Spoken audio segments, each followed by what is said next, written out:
Right, so in this video I'm going to demonstrate the solution for exercise 1. What that is asking you to change the code to display some other values. So we start off with the example code here, and we change it to display something else. Pretty straightforward. It really has multiple solutions, depends what you want to do. What I have chosen to do is display a series of values that will trigger a single LED on. So the first value would turn the first one, second, third, fourth, fifth, sixth, so on, in a sequence. So nothing really too special. Circuit is the same. System is running at 20 MHz, and yeah, as soon as we run the simulation, we'll be able to observe something. So you can see it's already frozen. You can see a warning message on the bottom there that tells you simulation not running in real time due to exceeded CPU. Now, this does not refer to your actual hardware when it says CPU is overloaded. So if you look at my CPU, for example, it's not at 80%. It's not overloaded. So the value that this warning comes up and tells you it's CPU load, but what it actually refers to is the software core that runs the simulation internally to the environment. So it's not the actual hardware that's being taxed at 80%. So because of this effect, the simulation runs slower than it would have if you did not get that loading. So the more the higher the percentage here, the bigger the difference between simulation time and real time. So simulation runs slower as you increase the load on the CPU that runs the simulation. And because of this, we cannot actually see a clear pattern of what's going on. It just looks like it's jumping around. And to actually confirm that the code is working correctly, what we can do is we could go into debug section, which will allow us to step through the code line by line, and we'll be able to see how the code changes the output based on the instructions that we provide. So what I'll do, I'll add the CPU registers, then I'll add the watch window as well, and I'll split the space here between the two. So in the watch window, I can add registers that I care to see how they change. Typically, you put the registers that you manipulate in the software.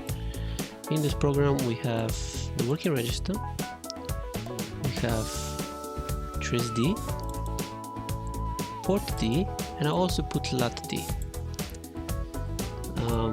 And then I'll increase the font here, something bigger, it can be visible. And then you can change the way the values being represented in these boxes. I would put it to hex, so each individual you have to do it individually. I would put it to hex because that's the values that I work with. That's the representation of the values that I work with in the code. So it will be easier to see and confirm that the correct values are in fact being reflected in the registers.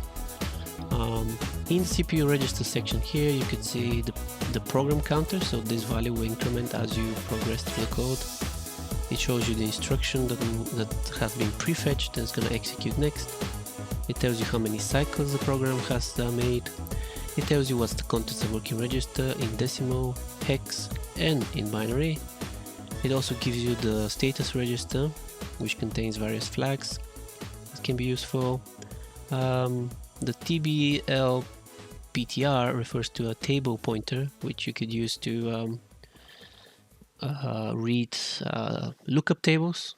You can group data in the chunks in the memory, and the lookup table pointer is the pointer of that. So think of it as arrays in C and higher level languages, where you have the pointer of the array, which pretty much tells the compiler where the array starts and where it finishes. So in assembly, you have to manually increment that pointer yourself, and you need to ensure that you do not exceed the size of the array. So this is something I'm gonna use, I think, because you're gonna do lookup tables but with C, and then the other stuff is just additional. You have a flag here for interrupts, FSRs, BSR, which is a bank select register, different things that we're not really gonna look into with assembly. And then we have the latch registers for each port and the trace registers for each port, and we can see that by default all the pins on the PIC are initialized as inputs. And in our case here, we have to make sure that at least port D is an output, because that's how we want to use it. We want to use it as an 8-bit output. So yeah, let's step into the code. The red triangle here indicates the instruction that's going to execute next. It's not showing what has just executed, it's showing what's going to execute next. So if I click step into, it will execute the go-to main. So it will jump here on this address 004, and the first thing we do is going to load 0 into the working register. And because I have the working register here, we can see that it has some random value ADB in it, and so when this line executes, ADB will be overwritten with zeros, and there we go. Any change here will be indicated in red, so you can see working register has now changed to 0, and now we're going to move the working register value, which has become 0, into the port D. So now we can see, trace D.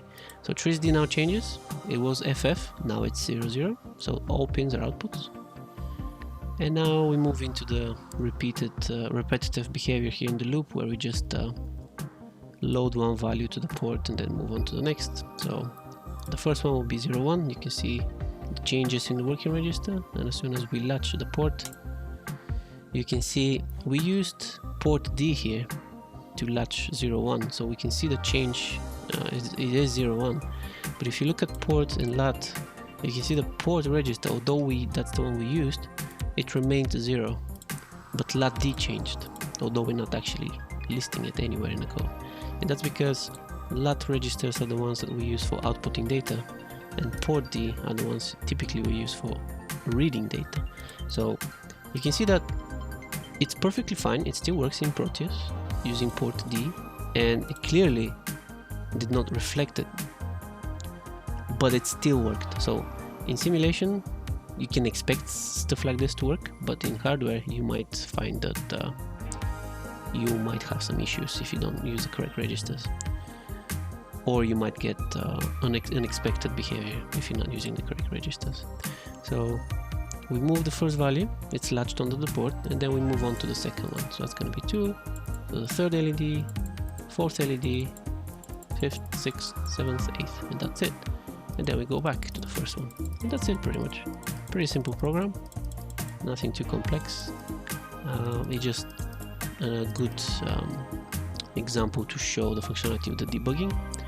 Obviously the task is asking you to do whatever you please, so hopefully the video I just shown you could repeat the same process of debugging, and stepping through the code line by line, you'll be able to confirm the functionality. Yeah, that's it for this specific video. If you have any questions, you know where to ask them, I hope. Aula, Teams, even emails if you want an urgent reply. And that's gonna be it for this video. I'm gonna be uploading solutions to the other exercises shortly, so see you then.